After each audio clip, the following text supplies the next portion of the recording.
Patay ang isang 19 anyos na kolehiyala matapos mahulog mula sa roof deck ng isang kondominium sa Maynila.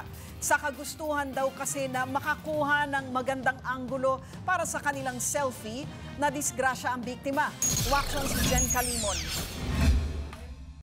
Isang taon na lang sana ay matatapos na ni Cristina Marie Pagalilawan ang kursong Mass Communication. Pero sa isang iglap, naglaho ang kanyang pangarap.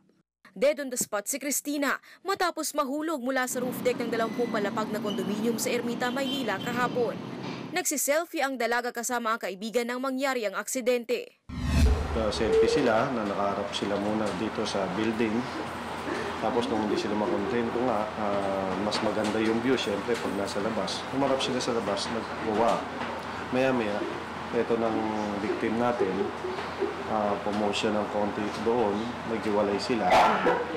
Habang ito namang witness natin, busy siya, tinitignan, nire-review yung mga picture nila. Maya nakita niya na lang, wala na yung yung kaklase niya. Nagkakapit pa raw si Cristina pero hindi na siya nasagip ng kaibigan. Siguro sa kabigatan niya, pumilipit pa yung kamay o bali ang kamay niya.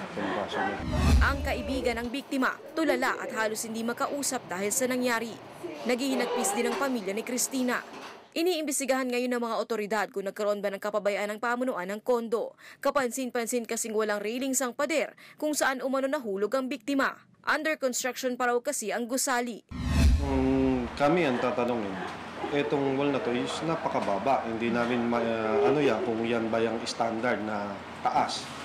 Kung lampas ng bewang. Tumanggi namang magbigay ng pahayag ang pamunuan ng kondominium. Umaaksyon, Jen Calimon, News 5. Be sure to come back. News 5 everywhere.